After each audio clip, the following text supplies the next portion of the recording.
but for time's sake and to make sure that you guys could see, I'm just gonna go straight for the marker.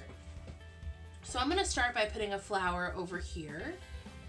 I'm gonna start with a little circle, and then I'll do some petals going around it. Just like that to get a start. I will put a circle around that, and I'll do another circle around that, and maybe some more petals.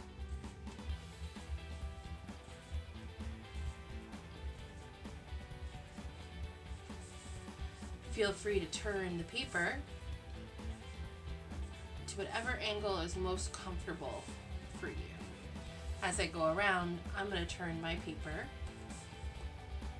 to help me get that little shape. Basically, you're just making a bunch of letter U's touching the outer circle of your flower.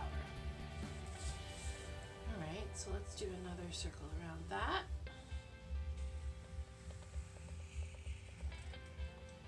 Maybe one more.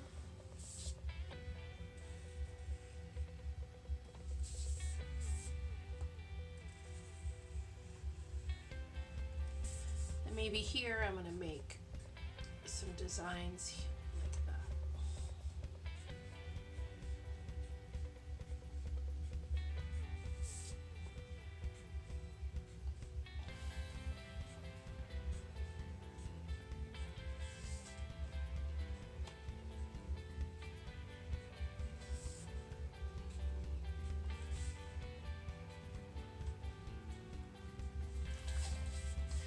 For the stem, normally stems could go straight up and down and they could have a curve to them, but just for some whimsical fun here, I'm going to make mine a very bendy stem. Now I'm going to save leaves for later and the animals for last, just to give myself the room. Also, as you move forward over, if you're doing the garden, at some point you're going to notice that stems go behind the flowers. So I'm going to hold off on putting too many stems once I get a little crowded over there. All right, so down here, let's do a shape like this. And kind of cap it with a letter V. Maybe I'll put some designs down here. Circles. Make a shape like that. Give myself a little step. Okay, so up here, let's put one here. You make heart shapes like this, you can make petals pretty easily.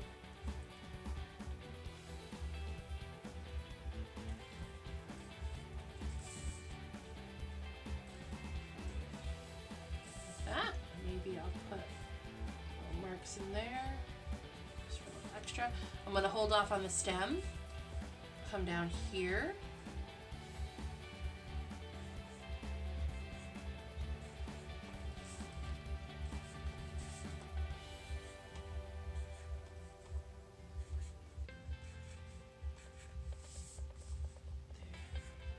Maybe behind this guy, I'll put another leaf shape.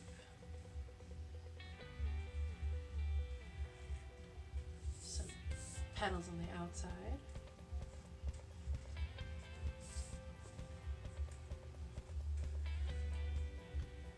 Okay, let's do one up here. Maybe I'll start 2 circles. Let's get some bigger petals.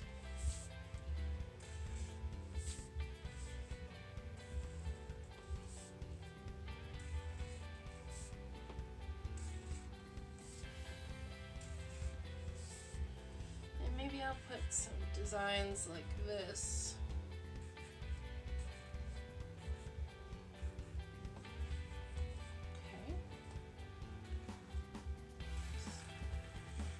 Make a shape like that, like a little cup. Maybe have some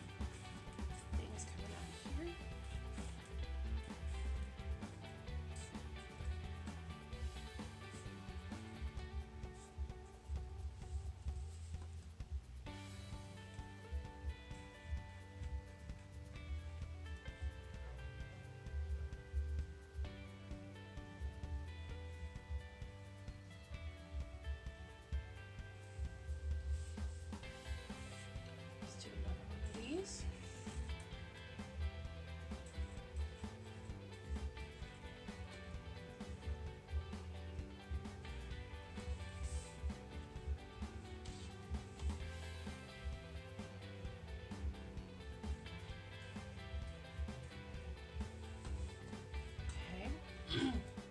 I like this one. I'm going to do another one of those over here.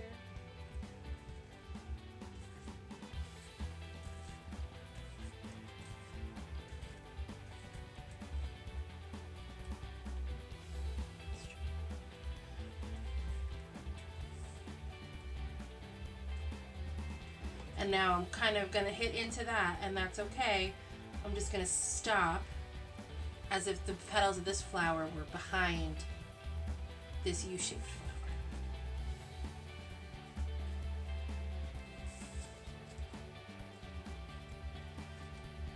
I think I'm going to add another layer here.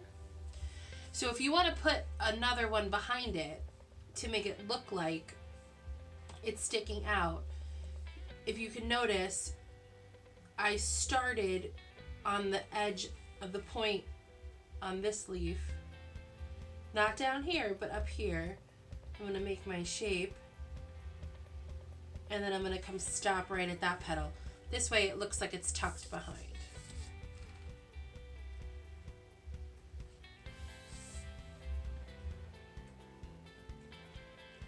There you go.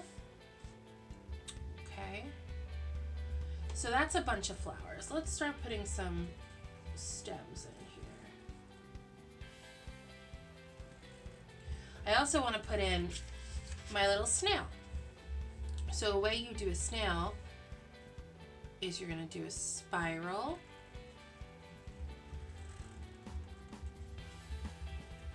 And when you get to the bottom, you're going to come out like this. Come back around and go meet him back at his shell. I made a little mistake. I'm just gonna give him some antenna.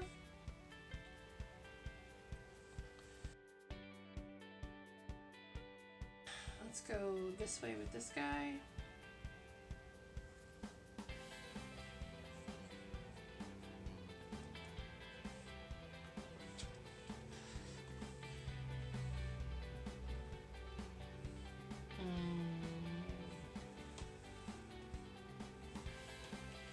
Stopping at that leaf, and then I'm going to continue the line. So if you follow the path with your marker and see where to stop, then you can just keep going on the other side.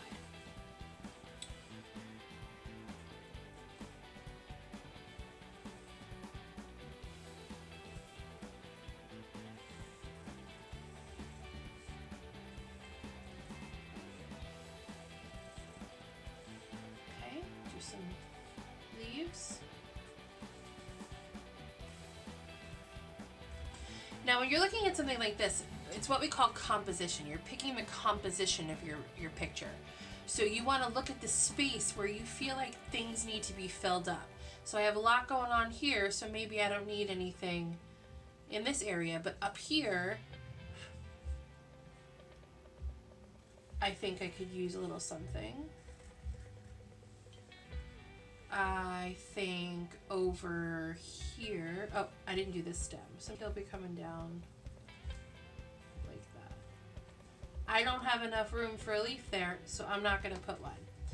Want one over here.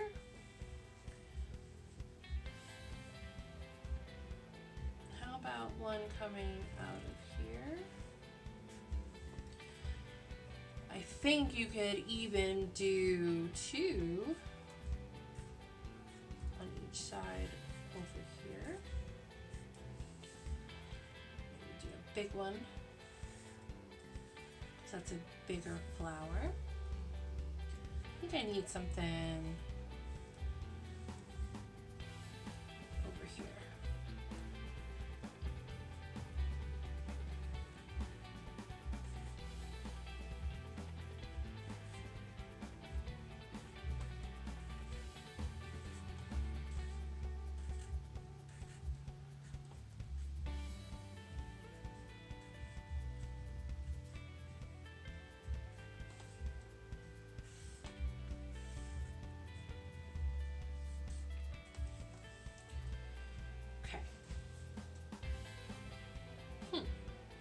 let's put in our butterfly.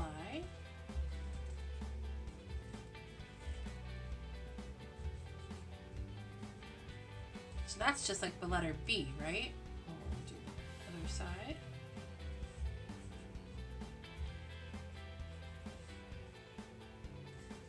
Antenna. How about the B over here?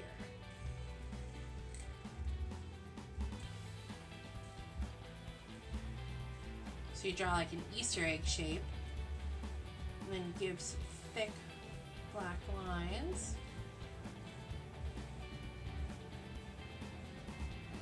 A little stinger.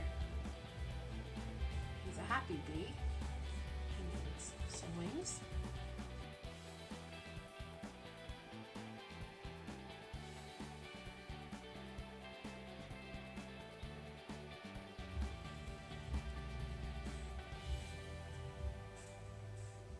Okay. I think that's good for now. All right, so let's talk colors.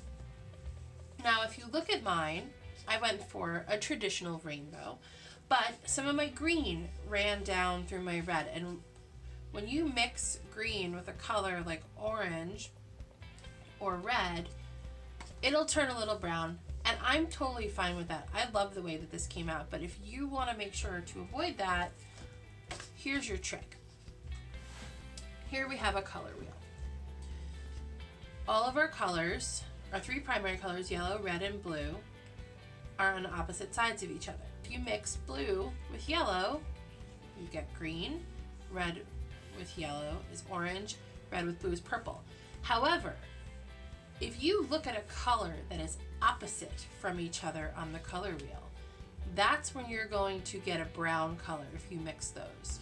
So if you look here, my green mixed with my orange and red and made a little bit of brown, because green and red are across from each other. So I think that happened because there was a wrinkle in my Ziploc. I'm just going to be careful to make sure it's flat, and I'll show you guys how to check for that. But again, it doesn't bother me. I think it's a really cool, these stripes. This one's coming out of this plant. It makes it totally different. I love it. So just think about that when you're planning your colors. I will do the rainbow again just to show you how it is, how I do it, how easy it is. So one thing I want you to do is you're going to grab a big Ziploc, and fun fact, you could wash these off when you're done so you don't have to throw it away. Now I'm making sure the size of my paper will fit on the Ziploc. If my Ziploc is too small, I won't be able to cover my paper, but I also don't want to color an entire Ziploc bag if it's too big. So my paper will fit here. I'm going to take my black marker, and I'm just going to make a mark on either side so I know where to stop. So I know that I have all this space to color it. So I'm going to start with my red, and I'm just going to go back and forth for each color. Now I want to make sure that I have enough space to fit the full rainbow. I know to keep about your fingernail to your knuckle space, but if you want to measure them all out to know that they fit, you could do a mark here for red, and then orange, yellow, green, blue, purple, and I'll probably put a little bit of pink on the bottom. So I know I have enough space. So I'm going to color across in a bar, like a big long rectangle. And I'm just going to color back and forth, get my pigment on the Ziploc. Watch your fingers, because if you put your fingers after it's done, you'll get red. So I'm just going to make sure that's nice and juicy.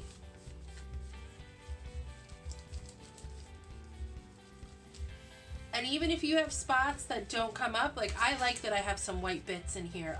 I am a fan of those. So don't worry about it if you think that you haven't covered everything. So I'm going to move on, and I'm going to zip through these colors, fast forward for you, and I'll see you in a second.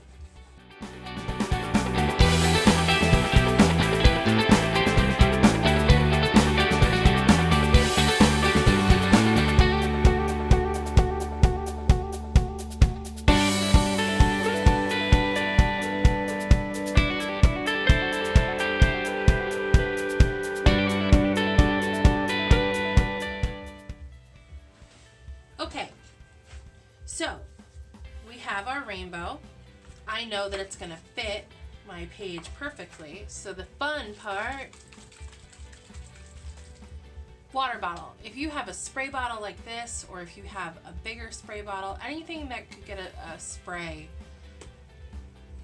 because you don't really want to dump water on it. I would say if absolutely necessary, and if you don't have a spray bottle, maybe take your finger in some water and splash some on.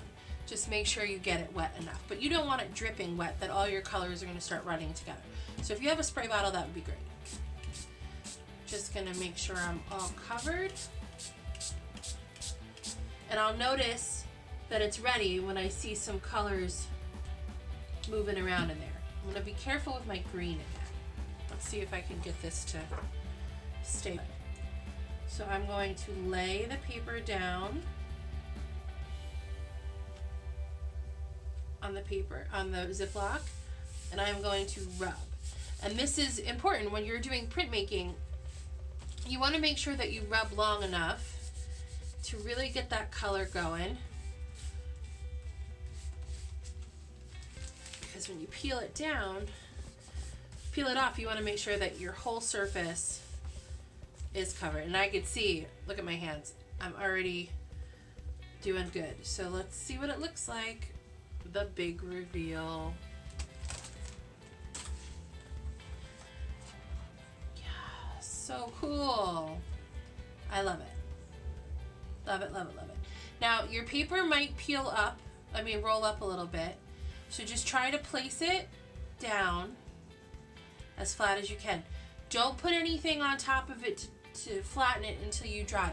Just let the paper dry and you can worry about the bend coming up. If you look at mine, it's still kind of folded. It's thin paper, it's not computer paper, it's a little bit thicker, but it's okay. Just leave it till it dries and then you can flatten it on a book. But there you go. So you see how the print came up in the shape of my rainbow. It's beautiful. I love it. It's great. So I hope that you guys enjoy this project. Please, if you're doing these, post them on our Facebook page or Instagram or tag us. We would love to see how these come out. I would love to see what you guys come up with in creating different kinds of scenes. And this is a lot of fun. So you could do this all day long if you want and make a whole dream world of cool things. So we love you guys very much and we miss you, and we will see you next time.